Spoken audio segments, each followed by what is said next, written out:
All right, should the Texans be further along in the rebuild than they are? 1.5 years into the rebuild, however you want to define it.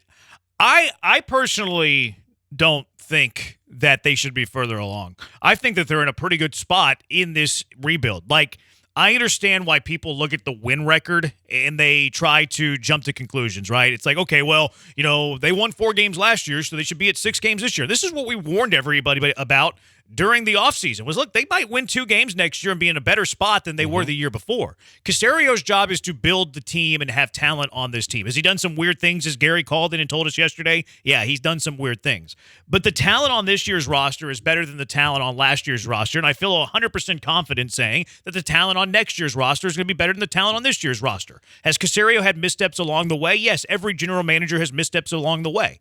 But if you go around the 53-man roster, I'm not sure how many pillars you thought were going to be part of this team right now, December 21st, 2022. I don't think Casario could have done anything differently to get pillars on this team. Now, could if he had a better pillar with Sauce Gardner over Derek Stingley like we wanted him to do? You can make that argument, although I think it's way too soon to be having that conversation, especially with a scheme misfit that Derek Stingley is into a Lovie Smith cover 2 defense. But you just look around the team, and you did this a little bit earlier. Dameon Pierce is a foundational piece. He's a pillar to this organization, one that you didn't have a year ago. I think the offensive line has 2, maybe 3 pillars on this team. Now, 2 of them were here last year, but Laramie Tunsil was a question mark last year. This year, he's not a question mark. Titus Howard last year was a question mark. He's no longer a question mark. So you could say, well, they were around last year, but they were question marks. This year, they're not. Kenyon Green, and I think it'd be unfair to call him a pillar yet because he has not looked good into his rookie year, and now he's one that you would have a question mark on. If you flip it, and you don't have great receivers. Nico Collins, I think Nico Collins is in a better spot this year than he was a year ago, but I wouldn't call him a pillar. But we also kind of know who he is too, right? There were some people when they drafted him thought he could someday be a 1 or a really good 2. Yeah. I think realistically people have understood he's a 3, sure, maybe a 2 on the right team. It depends on how you look at that because he's more of an outside guy. Like, I think John Mechie has more promise than Nico Collins, but John Mechie's like your slot. He's a slot with speed. So, some people would say Mechie's your 3, Nico's your 2, whatever. There's another name. Like, Mechie you couldn't quite quantify as a pillar yet, but is somebody else who could potentially be a pillar. I was looking at the offensive side. But, on the defensive side, if you want to look at the front 4 and say there's not a pillar there, I would probably agree with that, although Malik Collins has a chance to be a pillar. I understand he's older than some of those other guys, but he's a good player. Christian Harris, I wouldn't consider John Grenard a pillar. Last year, last year we would have, and this year we're like, what the hell happened to John Grenard? And injuries were obviously a concern as well, but I don't feel as good about Grenard this year as I did a year ago. Christian Harris, a pillar. Jalen Petrie, a pillar. Derek Stingley, some people have some question marks. I don't when he's healthy. The biggest question is obviously the health. That's a huge concern. But if you just look at all the names we just mentioned, there are so many more pillars now than there were a year ago. Does Nick Casario do some weird stuff? Has he been perfect with the draft? No, he is not. But this team is in a much better spot in the rebuild currently than it was a year ago. So whenever we ask that question in 713-780-3776, should the Texans be further along in the rebuild? I really don't think so. Because you also take into consideration his first draft that he took over, he started in the 3rd round. There's only so much you can do at that point. But again, when we start talking about when do you add starters and what's the line, the cutoff line in draft, in the rounds that you draft, they always say special teams guys start around the 5th round, 5th and 6th round, and go down from there. 4th and 5th, you're adding depth with the chance that one maybe 2 years down the road, they can compete for a starting job. They can be better than you maybe have thought about. You got a 4th round running back that's your best offensive player in year 1. When we can crap on Stingley all you want and say, you know what, he's not sauce. And like you said, there's so much more in terms of the evaluation as years go by, but it's not his fault the system doesn't fit his abilities, but there's no way you can say he can't turn into a shutdown corner, that he's not still one of your better defensive backs, that you didn't get a quality player at that point in the draft. Yeah. So I think that to say that this was people are killing this draft class. It's crazy how at the start of the year, oh my God, look at all the guys they got.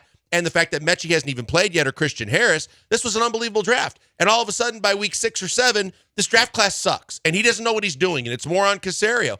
I'm not there yet because of the fact that you did hit on a lot. And the ones that people are going to criticize say you didn't hit, Well, you didn't miss. You just don't know if they're going to completely hit. Hey guys, back to the video in just 1 minute. Before that, I want to tell you about Fitz Roofing. If you got a leaky roof or need a full roof replacement on your business or your home, and or you want to get something done around the yard or maybe something around the house, they have the best warranties in the business, the best ratings, and the best service. They're going to take care of you every step of the way. Fitz Roofing, making a difference, one home at a time. You can play that game all the time, though. Like, you can play the game of who you drafted at 3 and then look back in a year, and we'll probably do it here in a little bit, and say, well, this, the guy picked 5th would have been better than the guy picked 3. Yeah, okay, fine. Like, sure. Every team's going to have that issue. Every team's going to have that problem.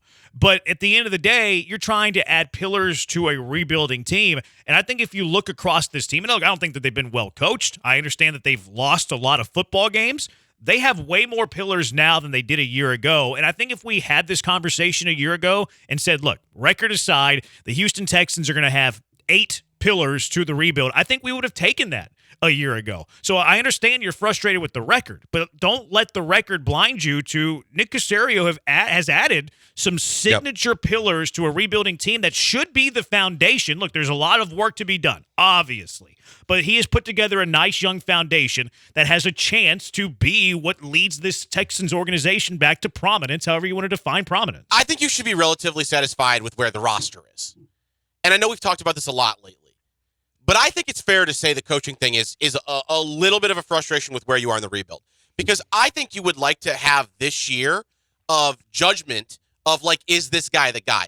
I do think, like, it sucks that you're going to walk into next season, hopefully, you're going to walk into next season with year 1 of evaluation of a head coach. You know what the Texans screwed up, though? The Texans screwed up firing David Culley. Because David Culley was supposed to be the guy for bridge. another year, just take it in the shorts. And now it's like, well, can you get rid of Lovie Smith after a year? You're firing 2 minority head coaches back-to-back years. Can you do that, in the NFL? Can, Cal McNair, I think, I'm not going to put words in your mouth, I think Cal McNair forced the hiring of Lovie Smith. He was not on the Nick Caserio interview list. Nick Caserio wanted to go a different direction. Was David Culley a good hire? No. But David Culley's hire was not to, be the playoff coach for this team. It was to be the rah-rah cheerleader that was able to, keep a positive face when they were terrible. But we had set the table for all of this in terms of the hierarchy of when you hire certain coaches. Like, you needed a bridge coach to just get the process started, to get you through the fact that these were going to be some lean years on the win column, but that you had so much to do and so much rebuilding to get through that you didn't need a championship caliber coach and a veteran coach with a big price tag that was going to expect more than the roster could give you.